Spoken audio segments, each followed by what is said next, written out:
Hi friends, welcome back to our YouTube channel. మనకు కేంద్ర ప్రభుత్వం నుండి officer grade A assistant manager పోస్టులు మనకు భర్తీ చేయడానికి ఒక సూపర్ నోటిఫికేషన్ రావడం అయితే జరిగింది.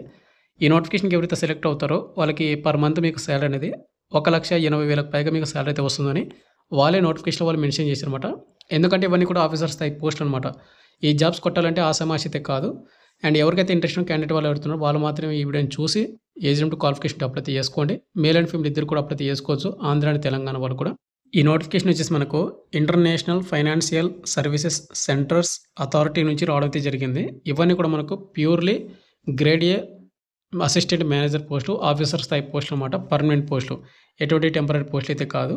అండ్ ఈ పీరియడ్లో వచ్చేసి qualification and age limit and salary, important dates and selection process ఏ విధంగా ఉంటుంది ప్రతి మీకు పిన్ టు పిన్ ఎక్స్ప్లెయిన్ చేస్తాను. కాబట్టి వీడియోని ఎండ్ చూడండి. ఎవరైతే సెంట్రల్ గవర్నమెంట్లోనో ఆఫీసర్ స్థాయి హోదాలో మీకు జాబ్ చేయాలనుకున్నటువంటి వాళ్ళు చెప్తున్నారో, ఎవరికైతే డ్రీమ్ ఉంటుందో, ఎవరికైతే కొట్టాలి అని కసి ఉంటుందో వాళ్ళందరూ కూడా వీడియోని ఎండ్ చూసి అప్లై చేసుకోండి. అండ్ వీడియో సంప్రదాయం స్మాల్ రిక్వెస్ట్ ఏంటంటే ప్రతి వీడియోలో అడిగే విధంగానే చాలామంది వీడియోస్ని చూస్తున్నారు కానీ లైక్ చేయకుండా వెళ్ళిపోతున్నారు. మీరు ఒక లైక్ చేసి మన ఛానల్ కొద్దిగా బూస్ట్ అయిపోతుంది. ప్రతి ఒక్కరికి లైక్ చేయండి బ్రదర్, ఇదే నా రిక్వెస్ట్. అదేవిధంగా ఎవరైనా కొత్త వాళ్ళు మన వీడియోస్ని చూస్తూ ఉంటే మన ఛానల్ని సబ్స్క్రైబ్ చేసుకుని పక్కన బెల్ అయితే యాక్టివ్లో పెట్టుకోండి. మీకు ఇటువంటి జెన్యూన్ జాబ్ అప్డేట్ నోటిఫికేషన్స్ అనేది మీకు నోటిఫికేషన్ ద్వారా రావడం జరుగుతుంది. ఇక మెయిన్ టాపిక్ అంటే మనకు international financial services centres authority, మనకు IFSCA అంటారన్నమాట. అక్కడి నుంచి వచ్చినటువంటి నోటిఫికేషన్ వచ్చేసి అనమాట. మనకు grade A assistant manager 2025 notification సంబంధించి అఫీషియల్ నోటిఫికేషన్. ఇది కావాలంటే మీరు టెలిగ్రామ్ గ్రూప్లో పోస్ట్ చేసి అక్కడ పిన్ చేసి పెడతాను, మీరు అక్కడ నుంచి డౌన్లోడ్ అయితే చేసుకోండి. అండ్ ఈ నోటిఫికేషన్ ఏమేమి పోస్టులు భర్తీస్తారు అనే వాటికంటే ముందు ఇంపార్టెంట్ డేట్స్ చూసుకుంటే మనకి ఈ నోటిఫికేషన్కి అప్లై చేసుకోవడానికి స్టార్టింగ్ అనేది September 11, 2025. ఆల్రెడీ మనకు అప్లికేషన్ స్టార్ట్ అయ్యి 3 days అవుతుంది. అండ్ దీనికి apply last date September 25, 2025.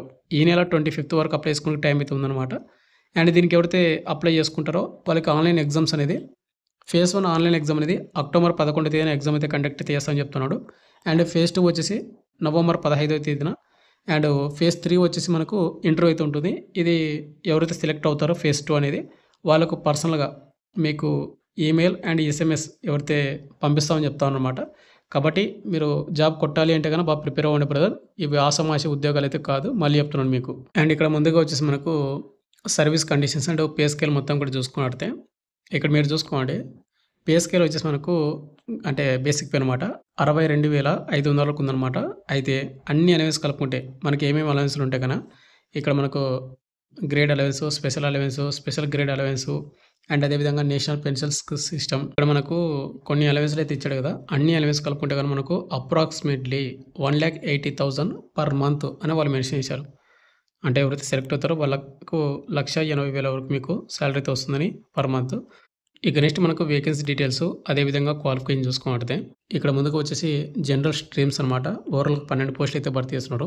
SC వాళ్ళకు 2, ST వాళ్ళకు 1, OBC వాళ్ళకు 3 పోస్టులు, EWS వాళ్ళకు 2 అండ్ జనరల్ క్యాండిడేట్ వాళ్ళకు 4 పోస్టులు. అయితే బ్రదర్ ఇక్కడ మీకు వేకెన్సీ అనేది తక్కువ ఉన్నాయని మీరు ఇది అనుకోద్దండి. ఎక్కడైనా కానీ చూడండి ఆఫీసర్ స్థాయి పోస్టులు అనేది కూడా మనకు చాలా తక్కువ పోస్టులతోటే నోటిఫికేషన్ అయితే రిలీజ్ చేస్తారు అండ్ భర్తీ చేస్తారు. అండ్ తక్కువ ర్యాంక్ పోస్టులకు మాత్రమే ఎక్కువ పోస్టులు రిలీజ్ చేసి భర్తీ చేస్తారు. ఇవి హై లెవెల్ ర్యాంకులు అండ్ హై లెవెల్ ఉన్నటువంటి పోస్టులు కాబట్టి తక్కువ పోస్టులు మాత్రమే భర్తీ చేస్తారన్నమాట. ఇక నెక్స్ట్ క్వాలిఫికేషన్ విషయానికి వస్తే కనుక ఇక్కడ ఎవరైతే masters degree with specialized in స్టాటిస్టిక్స్లో లేదంటే ఎకనామిక్స్లో కానీ లేదంటే కామర్స్లో కానీ లేదంటే బిజినెస్ అడ్మినిస్ట్రేషన్లో కానీ ఫైనాన్స్ విభాగంలోన ఇక్కడ ఇచ్చినటువంటి ఏవైతే విభాగం ఉన్నాయో వాటిలో మీరు మాస్టర్ డిగ్రీ ఎవరైతే చేసింటారో అప్లై చేసుకోవచ్చు. ఒకవేళ మీరు ఇది చేయలేదు అనుకున్న వాళ్ళు ఎవరుతున్నారో ఎవరైతే బ్యాచిలర్ డిగ్రీ ఇన్ఫర్మేషన్ టెక్నాలజీ కానీ కంప్యూటర్ సైన్స్ కానీ లేదంటే మాస్టర్స్ ఇన్ కంప్యూటర్ అప్లికేషన్స్లో కానీ ఇన్ఫర్మేషన్ టెక్నాలజీలు కానీ ఎవరైతే బ్యాచిలర్ డిగ్రీ చేసింటారో వాళ్ళు కూడా అప్లై చేసుకోవచ్చు. ఒకవేళ ఇది కూడా చేయని వాళ్ళు ఎవరుతున్నారో మీకు కామర్స్ అండ్ CA చార్టెడ్ అకౌంట్లో మీరు బ్యాచిలర్ డిగ్రీ చేసింటే అప్లై చేసుకోవచ్చు.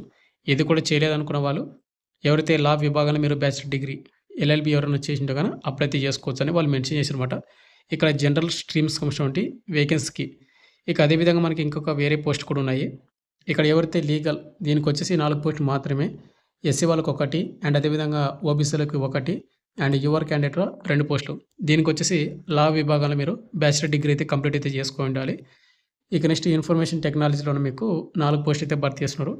ఇక్కడ వచ్చేసి ST క్యాండిడేట్ వాళ్ళకు 1 పోస్టు, OBC వాళ్ళకు 1, యువర్ క్యాండిడేట్ వాళ్ళకు 2 పోస్టులు అనమాట.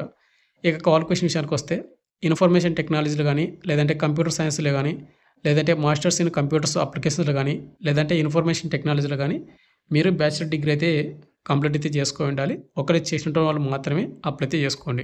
ఏజ్ లిమిట్ విషయానికి వస్తే కనుక మనకు సెప్టెంబర్ 25, 2025 మనకు అప్లై లాస్ట్ డేట్ అది కాబట్టి ఆ డేట్కి అయితే కౌంట్ చేస్తూ ఉన్నారు. 30 ఇయర్స్ కంటే బిలో ఉన్నటువంటి వాళ్ళు మాత్రమే అప్లై చేసుకోవాలి. యువర్ ఈడబ్ల్యూఎస్ వాళ్ళు. ఇక ఎస్సీ ఎస్టీ వాళ్ళు వచ్చేసి 35, ఓబీసీ క్యాండిడేట్ వాళ్ళు వచ్చేసి 33 ఇయర్స్ వరకు అప్లై అయితే చేసుకోవచ్చు. సెలక్షన్ ప్రాసెస్ చూసుకుంటే బ్రదర్ మనకు ఫేజ్ 1 వచ్చేసి మనకు ఎగ్జామ్ అయితే ఉంటుంది. మనకు స్క్రీనింగ్ ఎగ్జామినేషన్ మనకు 2 పేపర్స్ అయితే ఉంటుంది 100 మార్క్స్కి ఈచ్ పేపరు. ఇక నెక్స్ట్ మనకు పేపర్ అయితే ఉంటుంది. ఇది వచ్చేసి మనకు ఇది కూడా 2 పేపర్స్ అయితే ఉంటాయి 100 మార్క్స్కి. అండ్ ఫేజ్ 3 మీకు ఇంటర్వ్యూ అయితే ఉంటుంది. మీకు ఆల్రెడీ మీకు స్టార్టింగ్లో మాత్రమే చెప్పాను. ఇక్కడ మనకు ఫేజ్ 1 వచ్చేసి ఆన్లైన్ ఎగ్జామ్ అనేది ఏ విధంగా ఉంటుందంటే కనుక పేపర్ 1 వచ్చేసి ఆల్ స్ట్రీమ్స్కి మల్టిపుల్ చాయిస్ క్వశ్చన్లు అయితే వస్తాయి. జనరల్ అవేర్నెస్ నుంచి 25 క్వశ్చన్లు వస్తాయి. అండ్ ఇంగ్లీష్ లాంగ్వేజ్ నుంచి క్వశ్చన్లు వస్తాయి. అదే క్వాంటిటీ యాప్ నుంచి క్వశ్చన్లు వస్తాయి.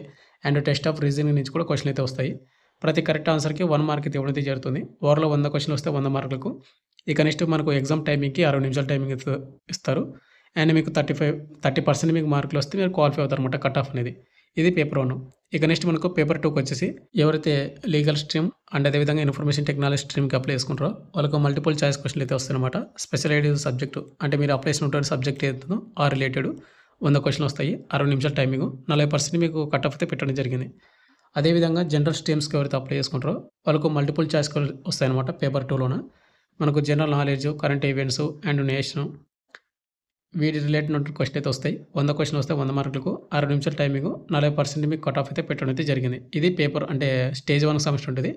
అండ్ నెగిటివ్ మార్కింగ్ కూడా ఉంది 1/4 అనమాట. 4 తప్పులకు 1 మార్క్ అయితే కట్ ఉంది కాబట్టి చూసుకుని అయితే అటెంప్ట్ అయితే చేసుకోండి. తర్వాత మనకు ఫేజ్ 2 అయితే ఉంటుంది. ఫేజ్ 2 కూడా మనకు ఆన్లైన్ ఎగ్జామ్ మాత్రమే. ఇక్కడ ఫేజ్ 2లో వచ్చేసి ఎగ్జామ్ అనేది ఏ విధంగా ఉంటుందంటే పేపర్ 1 అండ్ పేపర్ 2 అయితే ఉంటుందన్నమాట. ఇక్కడ పేపర్ 1 అనేది ఏ విధంగా ఉంటుందంటే ఆల్ స్ట్రీమ్స్కి అనేది ఇంగ్లీష్ అనేది మనకు డిస్క్రిప్టివ్ టెస్ట్, ప్రెక్స్ నుంచి రైటింగ్ మనకు 35, ఎస్ఐ రైటింగ్ వచ్చేసి 35, కంపారిజనేషన్ నుంచి మనకు 35 మార్కులు క్వశ్చన్ పేపర్ అయితే ఉంటాయి. 100 మార్కులకి క్వశ్చన్ పేపర్ అనమాట. 60 నిమిషాల టైమింగ్. 30% మీకు మార్కులు అయితే వచ్చి ఉండాలి. ఇక నెక్స్ట్ ఇక్కడ మనకు పేపర్ 2 వచ్చేసి లీగల్ స్ట్రీమ్కి వచ్చేసి 50 మల్టిపుల్ చాయిస్ క్వశ్చన్లు అయితే ఇస్తాం అనమాట. స్పెషలైజ్డ్ సబ్జెక్ట్ రిలేటెడ్ స్ట్రీమ్స్లోన. అండ్ ఇన్ఫర్మేషన్ టెక్నాలజీలో కూడా 50 మల్టిపుల్ చాయిస్ క్వశ్చన్లు వస్తాయి అనమాట. 2 మార్క్స్ అనమాట ప్రతి కరెక్ట్ ఆన్సర్కి. అండ్ అదేవిధంగా జనరల్ స్ట్రీమ్స్కి వచ్చేసి మల్టిపుల్ చాయిస్ క్వశ్చన్లు అయితే వస్తాయి. మనకు IFSCA act and union budget, economic survey and banking, అదేవిధంగా క్యాపిటల్ మార్కెటింగ్, పెన్షన్ ఫండ్స్ వీటి రిలేటెడ్ ఉన్నట్టు క్వశ్చన్ అయితే వస్తాయి. 100 క్వశ్చన్ వస్తాయి 100 మార్కులకు. 60 నిమిషాల టైమింగ్. 40% మీకు కట్ ఆఫ్ పెట్టడం జరిగింది. ఇక పేపర్ 2 కూడా మనకు నెగిటివ్ మార్కింగ్ అనేది 1/4 అయితే పెట్టడం జరిగింది. 4 తప్పులకు 1 మార్క్ అయితే కట్ అవుతుందన్నమాట. ఇక ఫేజ్ 2 ఎగ్జామ్ అయిపోయిన తర్వాత మనకు ఫేజ్ 3 మనకు ఇంటర్వ్యూ కూడా కండక్ట్ చేస్తారు. ఇది ఇంటర్వ్యూ అనేది మనకు ఇంగ్లీష్లో కానీ హిందీ లాంగ్వేజ్లో కానీ మనం అటెండ్ అయితే అవ్వాల్సి ఉంటుంది. ఇక్కడ ఎగ్జామ్స్ సెంటర్స్ వచ్చేసి మన సౌత్ జోన్కి వచ్చేసి ఆంధ్ర అండ్ తెలంగాణ వాళ్ళకి ఎక్కడ కూడా ఉంటుందంటే హైదరాబాదు, ఖమ్మము, వరంగల్, అదేవిధంగా విశాఖపట్నము అండ్ విజయవాడ, గుంటూరు, రాజమండ్రిలో అయితే ఎగ్జామ్ సెంటర్ అయితే ఉంటుందన్నమాట. ఇది ఫేజ్ 1కి. ఇక నెక్స్ట్ మనకు ఫేజ్ 2 ఎగ్జామ్ కూడా ఉంటుంది కదా. మనకు సౌత్ జోన్ కిందకి వచ్చేసి ఎక్కడ ఉంటుందంటే కేవలం హైదరాబాద్లో మాత్రమే ఎగ్జామ్ అయితే ఉంటుంది ఆంధ్ర అండ్ తెలంగాణ వాళ్ళకు. ఇది ఫేజ్ 2. ఇక నెక్స్ట్ మనకు అప్లికేషన్ ఫీజు అనమాట. అప్లికేషన్ ఫీజు విషయానికి వస్తే బ్రదర్ ఎవరైతే ఎస్సీ, ఎస్టీ, పీడబ్ల్యూ క్యాండిడేట్ వాళ్ళు ఎవరుతున్నారో వాళ్ళు కేవలం ఇంటిమేషన్ ఛార్జెస్ ఉంటాయి కదా 100 రూపాయలు మాత్రమే పేమెంట్ అయితే చేయాల్సి ఉంటుంది ఈ క్యాండిడేట్ వాళ్ళు. రిమైనింగ్ క్యాండిడేట్ వాళ్ళు ఎవరుతున్నారో యువర్ జనరల్ క్యాండిడేట్ వాళ్ళు, అదేవిధంగా ఈడబ్ల్యూఎస్, ఓబీసీ క్యాండిడేట్ వాళ్ళు 1000 రూపీస్ మీరు పేమెంట్ అయితే చేయాల్సి ఉంటుందన్నమాట. అయితే బ్రదర్ ఒకటి ఇక్కడ అప్లికేషన్ ఫీజు అనేది కొంచెం చాలా ఎక్కువైతే పెట్టడం జరిగింది.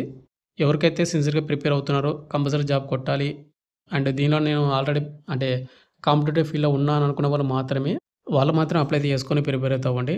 లేదు ఓకే ట్రై చేద్దాం అనుకున్న వాళ్ళైతే అసలు వద్దు. ఎందుకంటే 1000 రూపీస్ మీరు పేమెంట్ అనేది చాలా ఎక్కువ అనమాట దీనికి.